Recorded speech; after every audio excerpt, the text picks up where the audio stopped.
તાલુકા પંચાયતના ખાસ કરીને પ્રમુખ હોય તેમને પણ કહ્યું છે અને તાલુકા વિકાસ અધિકારી સાહેબને પણ કહ્યું છે કે તમે સરસ મજાનું અહીંયા બ્લુ સ્ટાર કંપનીનું આરો ઊભું કર્યું છે તો તેને ચાલુ કરાવો. પડતર હાલતમાં પડ્યું છે.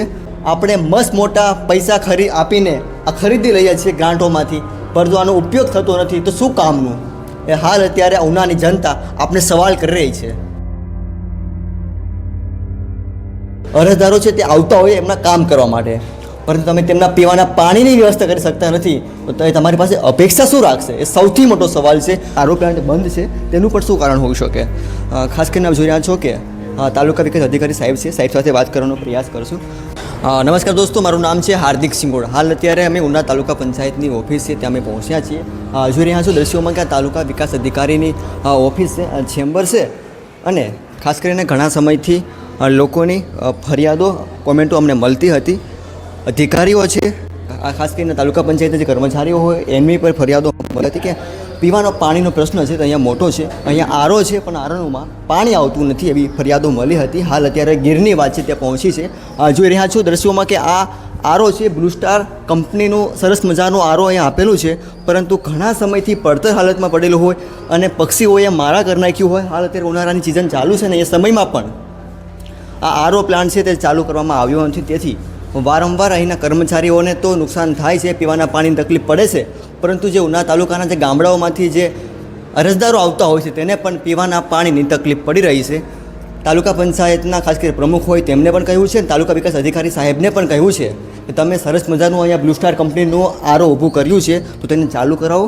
પડતર હાલતમાં પડ્યું છે, કબૂતર છે, પક્ષીઓ છે તે મારા કરી નાખ્યા છે.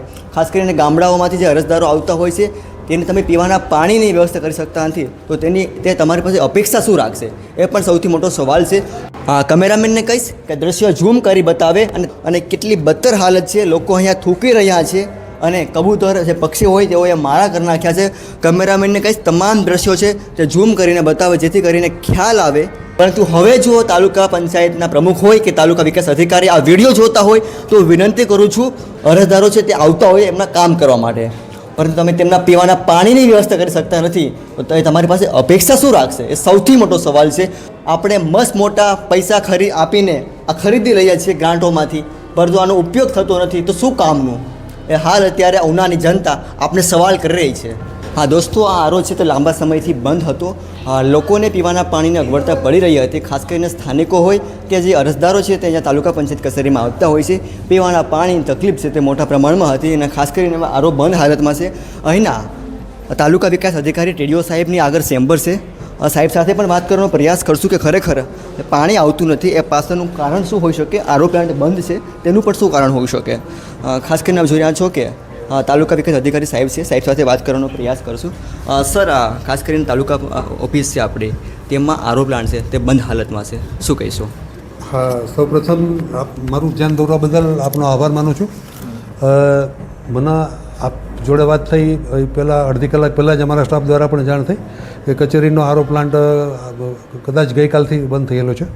મારા ધ્યાન આવ્યું એટલે હું અત્યારે જ મેં સ્ટાફને સૂચના આપી છે અને બનતી ત્વરાએ આરો પ્લાન્ટ ચાલુ કરાવી અને અત્રેની કચેરીમાં આવતા તમામ અરજદારોના પાણીની વ્યવસ્થા મળી રહી અને મારી કચેરીના કર્મચારી પણ એ જ આરોનું પાણી પીવે છે. એટલે વહેલી તકે હું આરો ચાલુ કરાવી દઈશ એવી ખાતરી આપું છું.